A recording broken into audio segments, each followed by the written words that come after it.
ആണ് കൊടുത്തേക്കുന്നത്. ഏതാണ്? 4 ലെറ്റേഴ്സ്. 4 ആകുമ്പോൾ എത്രയാവും? 4 ലെറ്റർ അല്ലേ? 4 അക്ഷരങ്ങൾ വരുന്ന വാക്കുകളാണ് നമ്മളിപ്പോ ഇനി പഠിക്കുന്നത്. 4 ലെറ്റേഴ്സ് വേർഡ്സ് ആണ് പഠിക്കാനുള്ളത്. ഇത് റൈമിംഗ് വേർഡ്സ് ആണ്. എന്താണ്? കുറച്ച് പറഞ്ഞേ. റൈമിംഗ് വേർഡ്സ് ആണ്. ഏതാണ്? റൈമിംഗ് വേർഡ്സ് ആണ്. അപ്പൊ നമ്മള് നേരത്തെ പഠിച്ചതുപോലെ തന്നെ vowels A E I O U vowels ഏതൊക്കെയാണ്? ഏതൊക്കെയാണ്?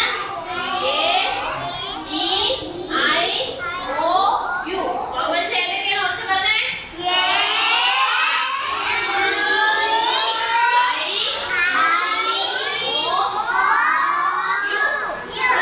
അപ്പൊ വൗവൽസ് വരുന്ന വേർഡ്സ് ആണ് റൈമിംഗ് വേർഡ്സ് ആണ് കൊടുത്തേക്കുന്നത്. റൈമിംഗ് വേർഡ്സ് ലാസ്റ്റ് ആ വേർഡ്സിന്റെ ഫസ്റ്റ് ലെറ്റർ മാത്രം മാറും, ബാക്കിയുള്ളതെല്ലാം ഒരുപോലെ ആയിരിക്കും അല്ലേ?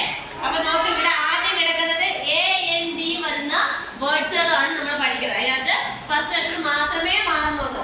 നോക്കിപ്പോ ഹാൻഡ്, ലാൻഡ്, സാൻഡ് ഇതൊക്കെ ഫസ്റ്റ് ലെറ്റർ. ഇവിടെ ശ്രദ്ധിക്കുക, ഫസ്റ്റ് ലെറ്റർ മാത്രമേ മാറുന്നുള്ളൂ. ഓക്കെ, ബി ഫസ്റ്റ് ലെറ്റർ വരുമ്പോഴേക്കും അടുത്തതിന്റെ സെക്കൻഡ് വേർഡ് വരുമ്പോഴേക്കും എച്ച് ഫസ്റ്റ് ലെറ്റർ വരും, ലാൻഡ് എൽ ഫസ്റ്റ് ലെറ്റർ വരും, സാൻഡ് എസ് ഫസ്റ്റ് ലെറ്റർ വരും. ബാക്കി എ എൻ ഡി വരുന്ന വേർഡ്സുകളാണ് നമ്മൾ പറയുന്നത്. അപ്പം നിങ്ങൾക്ക് എഴുതാനും പഠിക്കാനും എന്താണ് എളുപ്പമായിരിക്കും.